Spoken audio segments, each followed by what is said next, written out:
Hello student, आज हम पढ़ेंगे बिजोलिया पीजेंट मूवमेंट भीलवाड़ा। आज जो हमारा टॉपिक है वो भीलवाड़ा के अंदर बिजोलिया पीजेंट मूवमेंट के बारे में है। Bijolia peasant movement was the leader of the peasant movement. जो बिजोलिया पीजेंट मूवमेंट है ये लीडर है सारे पीजेंट मूवमेंट का, यानी कि सबसे पहले जो पीजेंट मूवमेंट हुआ था वो बिजोलिया पीजेंट मूवमेंट हुआ था राजस्थान में। Most of the farmers in this regions were from Dhakar caste, और इसके अंदर बहुत सारे जो फार्मर्स थे वो धाकर कास्ट से बिलोंग करते थे। इन 1894 till the time of death of Rao Govind Das of Bijolia. 1894 में राव गोविंद दास जो बिजोलिया के थे, इनकी जब डेथ हो गई, the farmers were not in a severe opposition of jagirdar. उस समय तक जो फार्मर्स थे वो जागीरदार के विरोध में नहीं थे। But in 1894 the newly appointed, लेकिन 1894 के अंदर एक नए जागीरदार जो अपॉइंट हुए थे जिनका नाम था Kishan Singh, introduce several changes. इन्होंने बहुत सारे चेंजेस किए थे इनके ठिकाना में। ठिकाना मीन्स स्टेट, एंड जागीर मतलब एंसेस्ट्रल पॉलिसीज़ में, जागीर से रिलेटेड जो पॉलिसीज़ हैं उनमें इन्होंने बहुत सारे बदलाव किए थे। इन हिज टाइम, इनके समय के अंदर लगभग 87% of income of farmer was taken away by the jagirdars. 87% जो किसानों की जो इनकम थी वो 84 टाइप्स ऑफ टैक्सेस में या रेवेन्यूज़ के अंदर जागीरदार के पास चली जाती थी, या जागीरदार उनको ले लिया करते थे। जागीरदार जो था वो 84 टाइप्स के जो टैक्सेस लगाए गए थे उसके थ्रू किसानों की 87% इनकम को ले लिया करता था। इवन आफ्टर दिस, इसके बाद भी दे वर फोर्स्ड टू डू बेगार, और उसके बाद भी जो किसान थे उनको मजबूर किया जाता था कि वो बेगार भी करें। बेगार मीन्स होता है बिना पैसों के काम करवाना। In 1897 on occasion of death feast of Gangaram Dhakar father, 1897 में जब गंगाराम ढाकर के फादर की जो डेथ फीस्ट चल रही थी, यानी जो मृत्यु भोज चल रहा था, उस ओकेज़न पर इन विलेज गिरधरपुर, एक गांव है गिरधरपुर जिसमें हज़ारों किसान थे, वो ओपनली डिस्कस कर रहे थे उनके ग्रेवेंसेस के बारे में। एंड ग्रेवेंसेस का मतलब होता है शिकायतें या जो व्यथा होती है, उनका दर्द होता है, जो वो आपस में एक दूसरे से खुले रूप से डिस्कस कर रहे थे।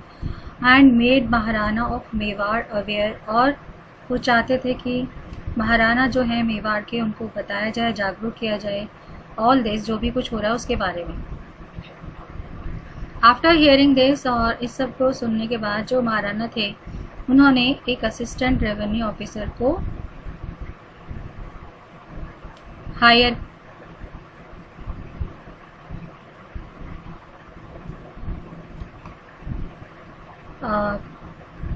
इन सब को सुनने के बाद जो महाराणा थे उन्होंने अपॉइंट किया एक असिस्टेंट रेवेन्यू ऑफिसर को जिनका नाम था Hamid Hussain, to examine the complaint, जैसे कि जो भी शिकायतें आई हैं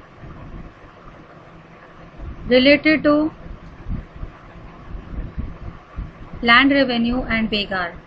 लैंड रेवेन्यू और बेगार से रिलेटेड जो भी शिकायतें आई हैं उसके बारे में जांच पड़ताल करने के लिए उन्होंने हामिद हुसैन को अपॉइंट किया रेवेन्यू ऑफिसर के रूप में। Hamid Hussain reported against the state, जो Hamid Hussain no results for obtain, लेकिन कोई भी रिजल्ट नहीं निकला। मतलब हामिद हुसैन ने तो अपनी रिपोर्ट तैयार कर दी थी और उसमें उन्होंने सब कुछ लिख दिया था अगेंस्ट में स्टेट एंड महकमा खास के बारे में, पर उसका कोई भी रिजल्ट नहीं निकला, कोई भी नतीजा नहीं निकला। The state instructed the state, ये जो स्टेट था उसने इंस्ट्रक्ट किया स्टेट को कि वो रिड्यूस करे 1 और 2 टैक्सेस, यानी कि 84 टाइप्स के जो टैक्सेस थे उनमें से केवल जो महाराणा था उन्होंने कहा कि 1-2 टैक्सेस को कम कर दो, यानी कि 84 है तो 82 कर दो, मेयरली 1 और 2 टैक्सेस कम करने के लिए कहा। This increase the strength of Rao Krishna Singh, और इससे क्या हुआ कि राव कृष्ण सिंह थे, उनके जो स्ट्रेंथ थी उसको बढ़ावा मिला या वो बढ़ गई। तो उसको लगा कि भाई अब तो राजा भी अपनी तरफ है तो अब कुछ भी कर सकते हैं। The situation of Bijolia farmer was already miserable, और जो बिजोलिया किसान थे उनकी जो सिचुएशन थी वो बहुत ही ज़्यादा दयनीय हो गई थी। मिजरेबल मतलब दयनीय। Due to various types of taxes, क्योंकि बहुत सारे टैक्सेस लगाए गए थे, and due to fever famine, जिसे कि छप्पन अकाल के नाम से जाना जाता है, छप्पन ही अकाल के नाम से जाना जाता है, यानी एक भयंकर सूखा पड़ा, छप्पन ही अकाल के नाम से इसको जानते हैं। 1899 से 1900 यानी एक साल। इवन आफ्टर दिस, इसके बाद भी जो राव कृष्ण सिंह थे उन्होंने एक नया टैक्स और लगा दिया, और उस नए टैक्स का नाम था छनवारी टैक्स।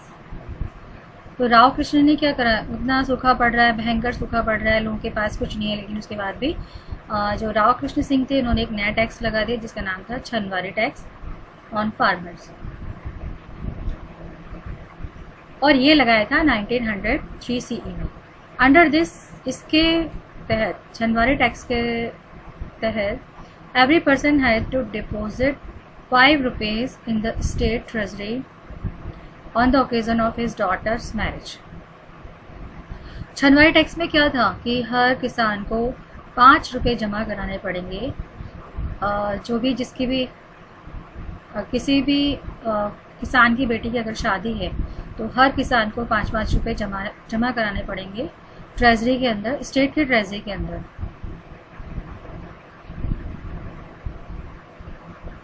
उस समय जो 5 रुपये थे वो भी बहुत होते थे।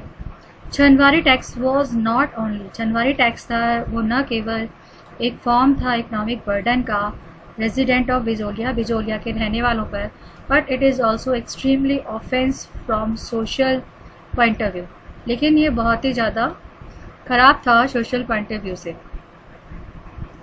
The farmer suppose this tax, और जो किसान थे उन्होंने इस टैक्स का बड़े ही शांतिपूर्वक तरीके से विरोध किया, और विरोध भी उन्होंने कैसे किया कि and did not gate there daughter married for 2 years।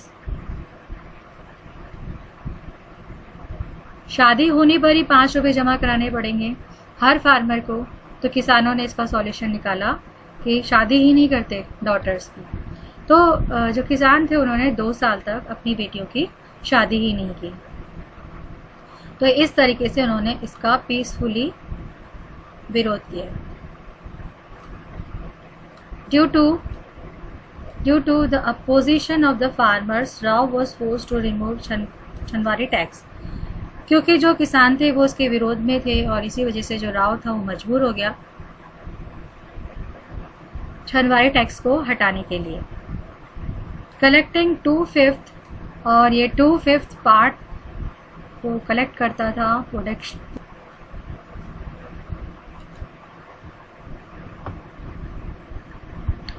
तो जो राव थे उनको मजबूर होना पड़ा छनवारी टैक्स हटाने के लिए।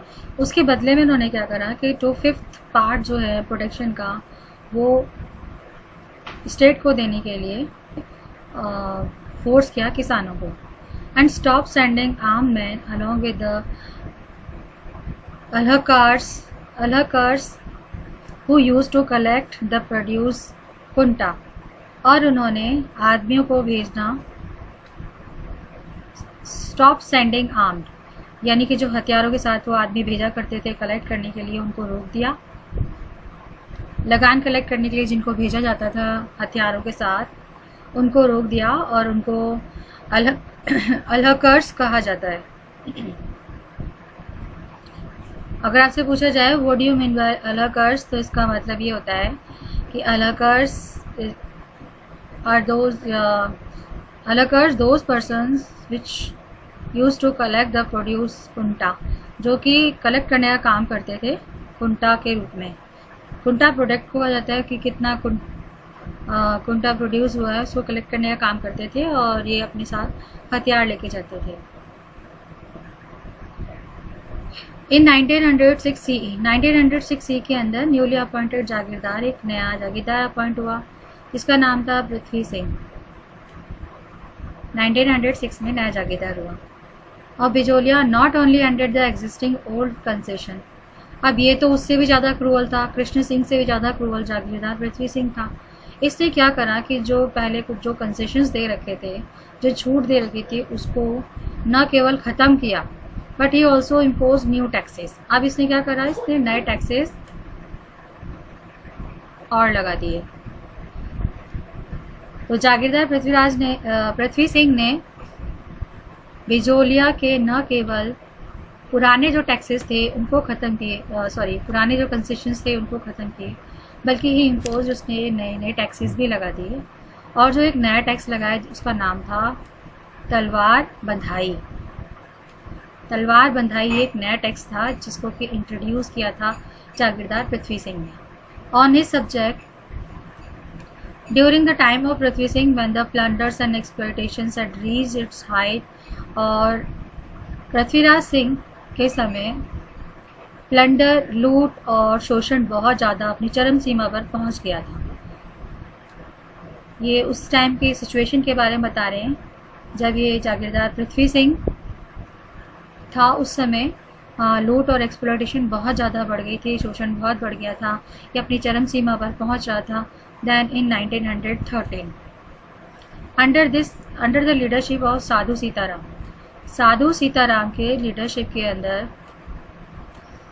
फतेह Karan Charan and Brahmadev the farmer refused, यानी इनके नेतृत्व के अंदर फतेह करण चरण और ब्रह्मदेव के लीडरशिप और साधु सीताराम के लीडरशिप के अंदर जो किसान थे, इन्होंने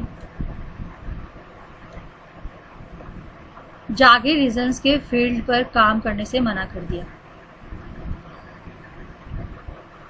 as the field of jagir regions remaining unplugged, क्योंकि जो फील्ड था जागीर रीजन का वो अनप्लग्ड हुआ। द स्टेट वॉज फोर्स, और जो स्टेट था उसको वो मजबूर हो गया टू इनक्योर अ ह्यूज लॉस, कि उनको बहुत बड़ा एक लॉस हुआ था उसको झेलना पड़ा। क्यों? क्योंकि जो किसान थे उन्होंने जागीर्स के जो रीजन्स थे उस पर उन्होंने खेती करना मना कर दिया, और खेती नहीं करने की वजह से वो जो खेत थे उनके अनप्लग्ड रह गए, बिना हल चलाए रह गए, और इसकी वजह से उनको बहुत बड़ा नुकसान उठाना पड़ा। आफ्टर दिस, इसके बाद atrocities and exploitation made by the Thakurs, और अत्याचार और शोषण ये ठाकुर के थ्रू बढ़ गया किसानों के ऊपर। फतेह करण एंड ब्रह्मदेव बिकेम टेरिफाइड, और फतेह करण और ब्रह्मदेव थे वो डर गए बाय ऑल दिस, इन सब चीज़ों से, और वो बिजोलिया छोड़ के वहाँ से चले गए। और जो साधु सीताराम था वो deprived of his job in library, वो लाइब्रेरी के अंदर जॉब करने लगा। This self motivated peasant movements promoted by Sadhu Sitaram, और ये जो सेल्फ मोटिवेटेड पीजेंट मूवमेंट था इसको प्रमोट किया था साधु सीताराम ने, रिमेन अनसक्सेसफुल, ये अनसक्सेसफुल हो गया टिल 1913 CE तक।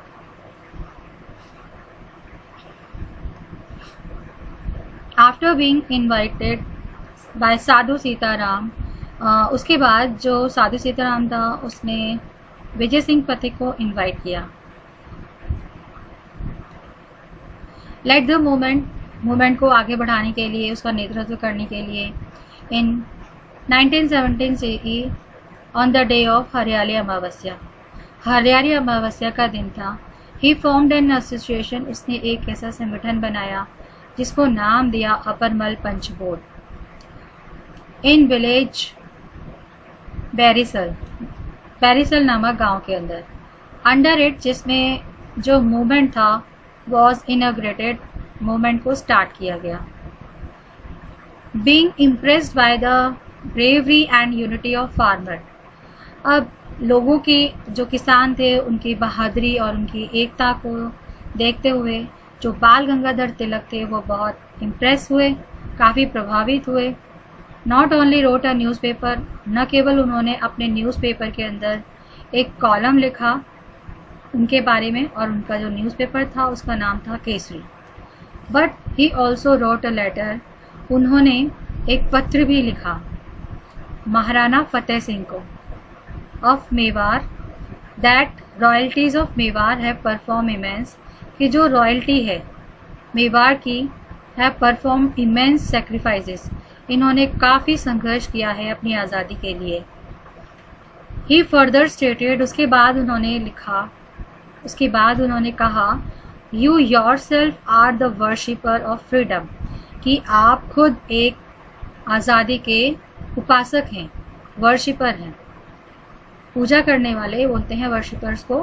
एंड इट इज़ डिसऑनर, और ये बड़े असम्मान की बात है, that the worshipper of freedom in your states are being put in prison, कि आप खुद तो एक बहुत बड़े उपासक हो आज़ादी के, और आप ही के स्टेट के अंदर जो आज़ादी चाहते हैं या आज़ादी के उपासक हैं उनको जेल में डाला जा रहा है। तो ये बड़े असम्मानजनक बात है। ऑन वन हैंड, एक तरफ in order to revive the Bijolia farmer, कि जो बिजोलिया फार्मर हैं उनको रिवाइव किया जा रहा था, उनके अंदर स्फूर्ति भरी जा रही थी, और उसके लिए एक सॉन्ग गाया गया पंछीरा। पंछीरा ये सॉन्ग है जो कि कंपोज किया था माणिकलाल वर्मा ने, and was being sung while on other hand, वहीं दूसरी तरफ Pragya Chakshu Bhanwarlal Swarnkar, Pragya Chakshu Bhanwarlal Swarnkar was also going, ये भी जा रहे थे गांव गांव, village to village, and was infusing the flame of, और लोगों के अंदर चिंगारी भर रहे थे इस पोएम के through, with the objective of including the spirit, और इस ऑब्जेक्टिव के साथ इंडक्टिंग है ये, इस ऑब्जेक्टिव के साथ वो लोगों के अंदर नेशनलिज्म की जो भावना थी उनको भर रहे थे। इंडक्टिंग मतलब होता है इन्फोर्स करना, भरना उसके अंदर। बिजोलिया यंग मेंस में पथिक ऑल्सो स्टैब्लिश, जो पथिक थे वो भी एसोसिएशन को उन्होंने इस्टेब्लिश किया जिसका नाम था अपर मल सेवा समिति। जो नाम आ रहे हैं इनको आपको ध्यान रखना पड़ेगा। तो सबसे पहले अपर मल पंच बोर्ड बनाया था विजय पथिक ने, फिर उसके बाद जो बाल गंगाधर तिलक थे उनके न्यूज़पेपर का नाम था केसरी, जिसमें उन्होंने एक कॉलम लिखा था किसानों के बारे में, उनकी बहादुरी और यूनिटी से प्रभावित होकर, और साथ ही में उन्होंने एक पत्र लिखा था फतेह सिंह को जो मेवाड़ के राजा थे उस समय, और उसमें उन्होंने कहा था कि जो मेवाड़ है उसने काफ़ी संघर्ष किया है अपनी आज़ादी के लिए, और उनसे ये भी लिखा था आगे कि आप खुद एक आज़ादी के उपासक हैं, और साथ में ये बड़े असम्मानजनक बात होगी कि आप ही के स्टेट के अंदर जो आज़ादी के उपासक हैं उनको जेल में डाला जा रहा है। तो एक तरफ तो बिजोलिया फार्मर्स के अंदर नई स्फूर्ति भरी जा रही थी पंचीरा सॉन्ग के थ्रू जो कंपोज किया था माणिकलाल वर्मा ने, और वहीं दूसरी तरफ जो प्रयाग चक्षु थे, प्रयाग चक्षु भनवरलाल स्वर्णकर, इन्होंने ये गांव-गांव गए और लोगों के अंदर इन्होंने पोएम के थ्रू जो आज़ादी की चिंगारी थी वो लोगों के अंदर उसको जला दी विद द ऑब्जेक्टिव, और उनका जो ऑब्जेक्टिव था जिससे कि लोगों के अंदर राष्ट्रीयता की भावना है वो भर जाए, खास करके young man, Bijolia young mans के अंदर। वहीं जो पथिक थे उन्होंने भी एक ऐसा संगठन बनाया जिसका नाम था अपर मल सेवा समिति, and also publish panchayat paper, और साथ ही में उन्होंने एक पंचायत पेपर पब्लिश किया जिसका नाम था अपर मल का डंका, in order to promote the movement. और इस मूवमेंट को प्रमोट करने के लिए पूरे भारत में पथिक सेंट अ सिल्वर ब्रेसलेट, इन्होंने एक सिल्वर चांदी के ब्रेसलेट को भेजा टू गणेश शंकर विद्यार्थी जो कि एडिटर थे न्यूज़पेपर के, और न्यूज़पेपर का नाम था प्रताप। तो पथिक ने एक सिल्वर चांदी का ब्रेसलेट भेजा गणेश शंकर विद्यार्थी को जो एडिटर थे न्यूज़पेपर प्रताप के, पब्लिश फ्रॉम कानपुर, और जो कि ये न्यूज़पेपर था ये कानपुर से पब्लिश होता था on the behalf of farmers की तरफ से। गणेश शंकर विद्यार्थी एक्सेप्टेड, उन्होंने इस ब्रेसलेट को एक्सेप्ट कर लिया और साथ में प्रॉमिस किया कि वो इस मूवमेंट में उनका सपोर्ट करेंगे। प्रताप न्यूज़पेपर प्रोवाइडेड नेशनल, जो प्रताप न्यूज़पेपर था वो नेशनल आइडेंटिटी प्रोवाइड करता था बिजोलिया पीजेंट मूवमेंट को। The representation of public movement, और जो रिप्रेजेंटेशन था पब्लिक मूवमेंट ऑफ मेवाड़ का, इसको बताया गया, उसका जो रिफ्लेक्शन है वो है प्रेमचंद्र के नॉवल रंगभूमि में। रंगभूमि जो नॉवल है उसको अगर आप पढ़ेंगे तो उसके बारे में उसमें शो किया गया है, is a reflection of the Bijolia peasant movement itself. In April 1919 सी के अंदर Udaipur state government form a commission, इन्होंने एक कमीशन बनाया under the chairmanship of Mandalgarh की चेयरमैनशिप के अंदर Hakim Bindulal Bhattacharya, in order to hear the complaint of Bijolia farmer. और जो हाकिम बिंदुलाल भट्टाचार्य थे इनको चेयरमैन बनाया जिससे कि ये कंप्लेंट को हेयर कर सकें, सुन सकें बिजोलिया फार्मर्स की। द कमीशन, और ये कब हुआ था? अप्रैल 1919 में। उदयपुर स्टेट की जो गवर्नमेंट थी इन्होंने एक कमीशन बनाया और इस कमीशन का जो चेयरमैन था मंडलगढ़ हाकिम बिंदुलाल भट्टाचार्य थे, और इनको इसलिए इसमें चेयरमैन बनाया था जिससे कि ये कंप्लेंट्स जो हैं बिजोलिया फार्मर की उसको सुन सकें। The commission advocated for various recommendation, और जो कमीशन था उसने बहुत सारे रिकमेंडेशंस दिए थे for benefit of farmers. Recommendation मतलब सुधार से रिलेटेड बहुत सारे सुझाव दिए थे किसानों के बेनिफिट के लिए, but the Mewar government didn't pay attention. यानी इन्होंने तो अपना काम किया कि भाई इन्होंने बहुत सारे ऐसे राय दी, बहुत सारी ऐसी बातें बताई जो कि किसानों के फेवर में थी, जिससे किसानों को फ़ायदा होता, लेकिन जो मेवाड़ गवर्नमेंट थी उन्होंने इस बात पर बिल्कुल भी ध्यान नहीं दिया। The movement continue to run as usual, और जो मूवमेंट था वो लगातार ऐसे ही चलता रहा। Officers of foreign ministry of Indian government believe that a quick alliance should be made with Bijolia किसान पंचायत। और जो ऑफिसर मिनिस्ट्री थी, मिनिस्ट्री ऑफ गवर्नमेंट थी, उनका ऐसा मानना था कि जल्दी से जल्दी अलायंस कर लिया जाए बिजोलिया किसान पंचायत के साथ, नहीं तो जो पीजेंट हैं वो मूवमेंट कर देंगे और जिनका जो मूवमेंट है वो वॉलेंट हो जाएगा, वॉलेंट रूप ले लेगा पूरे राजपूताना में। उस टाइम राजस्थान तो था नहीं, ये राजस्थान तो बाद में बना था, और उस समय राजस्थान को राजपूताना के नाम से जानते थे और इसमें और भी स्टेट ऐड हुआ करते थे। इन सच कंडीशन, उस कंडीशन में to immediately calm down the Bijolia movement, और कोशिश की गई कि जो बिजोलिया मूवमेंट है इसको जल्दी से जल्दी शांत किया जाए। एक हाई लेवल कमेटी बनाई गई, यानी बिजोलिया मूवमेंट को शांत करने के लिए, काम करने के लिए एक हाई लेवल कमेटी बनाई गई, और उसके जो चेयरमैन थे रॉबर्ट हॉलैंड, उसके चेयरमैन थे Robert Holland. And the AGG मतलब होता है एजेंट ऑफ गवर्नर जनरल। तो रॉबर्ट हॉलैंड और जो एजेंट ऑफ गवर्नर जनरल यानी कि जो एजीजी थे राजस्थान के, इन्होंने अपॉइंट किया था जिससे कि जल्दी से जल्दी शांति लाई जाए, बिजोलिया मूवमेंट को शांत कराया जाए। इन फरवरी 1922 में रॉबर्ट हॉलैंड ने एक मीटिंग की किसानों के साथ, और इन्होंने मीटिंग में किसानों के 35 जो टैक्सेस थे उनको माफ़ कर दिया। रॉबर्ट हॉलैंड ने मीटिंग की थी किसानों के साथ, और फिर उसमें उन्होंने उस मीटिंग में उनके 35 टैक्सेस को माफ़ कर दिया। वे मतलब माफ़ कर देना। अनफॉर्चुनेटली मतलब होता है बदकिस्मती से। Due to the complication in the states this alliance could not take a permanent form. लेकिन क्या हुआ बदकिस्मती से, क्योंकि बहुत सारे कॉम्प्लिकेशन थे स्टेट के अंदर, इस वजह से ये जो अलायंस हुआ था, ये जो संधि हुई थी कि भाई कोई भी हम इसमें वो नहीं लेंगे, 35 टैक्सेस को माफ़ कर देंगे, ये परमानेंट रूप नहीं ले सका। इन 1927 CE 1927 CE के अंदर in opposition of new arrangement, एक न्यू अरेंजमेंट के अपोजिशन में, और न्यू अरेंजमेंट क्या था? High rate of land revenue.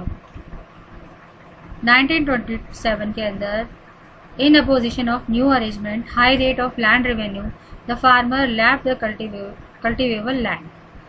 अब नए अरेंजमेंट जो इन्होंने लगाया था, high rate of land revenue का बहुत ज़्यादा रेट कर दिया था, और इसके अपोजिशन के अंदर जो किसान थे उन्होंने क्या करा कि अपनी ज़मीनें ही छोड़ दी, यानी अपनी ज़मीनों पे खेती करना ही बंद कर दिया। और ये जो एडवाइस थी ये दी थी विजय पथिक ने कि भाई आप लोग अपनी अपनी लैंड को छोड़ दो और उस पर खेती मत करो, जिससे कि जो प्रेशर है वो गवर्नमेंट पर पड़ेगा, स्टेट गवर्नमेंट पर पड़ेगा। लेकिन हुआ इसका उल्टा, बट कॉन्ट्रेरी, वहीं इसके विपरीत द फार्मर्स बीइंग, क्या हुआ कि जो किसान थे, the farmer believe when the state shout to auction this land, जब उन्होंने ये पाया कि भाई ये क्या हो रहा है, हमने तो इसलिए छोड़ा था कि भाई यहाँ पर हम खेती नहीं करेंगे तो जो स्टेट गवर्नमेंट है वो प्रेशराइज हो जाएगी, मजबूर हो जाएगी और उनको टैक्स माफ़ करने पड़ेंगे। लेकिन यहाँ उल्टा हुआ, जो किसानों की ज़मीन थी उसको नीलाम कर दिया गया। ऑक्शन मीन्स होता है नीलाम करना। तो उनके जो ज़मीनें थी उसको नीलाम कर दिया। इट गॉट न्यू फार्मर्स, और उनको नए किसान मिल गए who were ready to claim मतलब वो अपना दावा कर देंगे, क्योंकि इन किसानों ने तो छोड़ दिया, अब उसका कोई मालिक नहीं है, तो इन्होंने क्या करा, उसको बेच दिया दूसरे किसानों को, और दूसरे किसान थे वो तैयार हो गए उस पर दावा करने के लिए। Pathik was regarded to be responsible, और इन सब जो कुछ हुआ उसके पीछे जो ब्लेम दिया गया वो पथिक को दिया गया, क्योंकि ये सब कुछ हुआ जो पथिक के कहने पे हुआ था कि भाई ज़मीन छोड़ दो। और Pathik was regarded to be responsible, Pathik को इन सब चीज़ों का रिस्पॉन्सिबल माना गया for making the farmer leave their cultivable land. After which, उसके बाद जो पथिक था वो इस मूवमेंट से अलग हो गया। After this the farmer continue, और उसके बाद भी जो किसान थे वो लगातार मूवमेंट करते रहे। अब उनका जो मूवमेंट था वो अपनी ज़मीनों को पाने के लिए था। The farmer continue the movement to get their land back, and all this continue to till 1921 CE, और ये सब कुछ चलता रहा 1941 CE तक। तो ये तो थी कहानी आपकी बिजोलिया पीजेंट मूवमेंट की।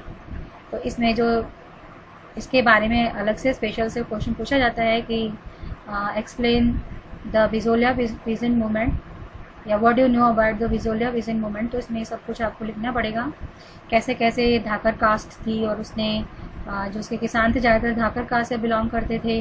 गोविंद राव दास थे जब तक तो ये सब कुछ ठीक था, लेकिन उसके बाद एक नया जब जागीरदार यहाँ पर आया किशन सिंह, तो उसने नए चेंजेस इंट्रोड्यूस किए, नई पॉलिसीज़ बनाई, जिसके अंदर 87 जो % थी इनकम किसानों की, वो 84 टाइप्स के टैक्सेस के अंदर या रेवेन्यूज़ में वो जागीरदार के पास चली जाती थी। और इसके बाद भी जो किसान थे उनसे ज़बरदस्ती बेगार कराया जाता था। इन 1897 के अंदर जब गंगाराम ढाकर की फादर की जब डेथ फीस चल रही थी, उस समय जो किसान थे उन्होंने ओपनली डिस्कस किया जो भी उनकी जो शिकायतें थी उसके बारे में, और ये भी कोशिश की जो महाराणा है मेवाड़ के उनको इस बारे में सब कुछ बताया जाए, और उनको बताया। लेकिन महाराणा ने जो इन सब को सुना, और उन्होंने एक असिस्टेंट रेवेन्यू ऑफिसर को अपॉइंट किया जिसका नाम था हमीद हुसैन, और फिर उसको इसलिए उन्होंने अपॉइंट किया था जिससे कि वो जो भी कंप्लेंट आ रही है लैंड रेवेन्यू से रिलेटेड या बेगार से रिलेटेड उसके बारे में पता लगाए। हमीद हुसैन ने अपनी रिपोर्ट तैयार कर दी और नहीं निकला। और जो स्टेट था उसने क्या करा कि जो राजा था उन्होंने स्टेट को ऑर्डर दिया कि 1 या 2 टैक्सेस कम कर दो। और जो राव कृष्ण, इससे क्या हुआ कि जो राव कृष्ण सिंह था उसकी जो ताकत थी वो और बढ़ गई। तो ये राव कृष्ण के बारे में था। फिर उसके बाद क्या हुआ, बहुत ज़्यादा बिजोलिया फार्मर की जो हालत थी वो बहुत ही ख़राब हो गई, और क्योंकि उनको ऊपर इतने सारे टैक्सेस थे, दूसरा सूखा पड़ गया, 56 अकाल पड़ा 1899 से लेकर 1900 तक। और फिर उसके बाद जो कृष्ण राव थे उन्होंने नया टैक्स लगा दिया, छंदवारी टैक्स। किसानों पर 1903 में। और इसमें क्या था कि हर किसान को उनकी बेटी की शादी के लिए 5-5 रुपये जमा करेंगे। किसी भी किसान की बेटी की शादी होती तो सबको 5-5 रुपये खजाने में जमा करने पड़ते थे। तो इसका विरोध जो किसान थे उन्होंने बड़ी ही शांतिपूर्वक किया। 2 साल तक अपनी बेटियों की शादी ही नहीं की। तो ये था छनवारी टैक्स। जो तो मजबूर होकर जो राव था उसने इस टैक्स को रिमूव कर दिया, लेकिन इसके बदले में उसने क्या करा कि 2/5 पार्ट है जो प्रोडक्शन का वो स्टेट को देने के लिए उनको मजबूर किया। और इसके बाद उसने जो अलकर्स थे उनको वहाँ भेजने से रोक दिया। अलकर्स कौन थे? जो कि टैक्स कलेक्ट करने के लिए जाते थे हथियारों के साथ, तो उसने जाना रोक दिया। फिर उसके बाद पृथ्वी सिंह जो थे नए जागीरदार बने, और ये तो कृष्ण सिंह से भी ज़्यादा क्रूअल थे। इन्होंने एक नया टैक्स इंट्रोड्यूस कर दिया। जो कंसेशन थे उनको ख़त्म करके उन्होंने नया टैक्स शुरू किया जिसका नाम था तलवार बंधाई। इसके बाद जो पृथ्वी सिंह था उसके शासनकाल के दौरान बहुत सारा लूट खसोट हुई, एक्सप्लॉयटेशन हुआ, ये अपनी चरम सीमा पर पहुंच गया था। और फिर साधु सीताराम दास और फतेहकरण सिंह और ब्रह्मदेव इनके नेतृत्व में जो किसान थे उन्होंने जागीरदारों के खेतों में हल जोतने से मना कर दिया। तो ये सारी कहानी थी, इसको आपको लिखना है। फिर उसके बाद क्या हुआ, इससे जागीरों को बहुत नुकसान हुआ, और फिर उसके बाद अत्याचार और एक्सप्लॉयटेशन और बढ़ गया ठाकरों का। और जो फतेहकरण ब्रह्मदेव थे उससे डर गए और वो वहाँ से छोड़ छाड़ के चले गए, बिजोलिया छोड़ दिया। साधु सीताराम था उसने लाइब्रेरी में जॉब कर ली। और दिस सेल्फ मोटिवेटेड, और ये जो सेल्फ मोटिवेटेड पीसेंट मूवमेंट था, ये जिसको कि प्रमोट किया था साधु सीताराम ने, वो अनसक्सेसफुल हो गया 1913 में। तो ऐसे ये रिवोल्ट था, ये ऐसे ही चलता रहा आगे। फिर साधु सीताराम ने विजयपतिक को बुलाया 1917 में, आओ भी किसानों की मदद करो। फिर विजयपतिक ने एक अपर बोर्ड मल, ये हरियाली अमावस्या वाले दिन अपर मल पंच बोर्ड बनाया गाँव में।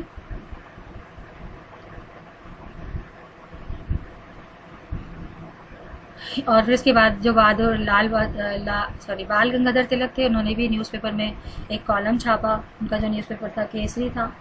तो ये जो भी इसमें आपको बताया था, जो हेड मैंने इसको अंडरलाइन किया, वो सारी चीज़ें आपको इसमें लिखनी पड़ेंगी। या तो आप इसमें पॉइंट्स के थ्रू लिख सकते हैं या फिर आप पैराग्राफ्स चेंज करके लिख सकते हैं। तो अगर आप पॉइंट्स में लिखेंगे तो ज़्यादा अट्रैक्टिव लगेगा और पॉइंट्स में मार्क्स भी ज़्यादा मिलते हैं। तो आज के लिए इतना बहुत है।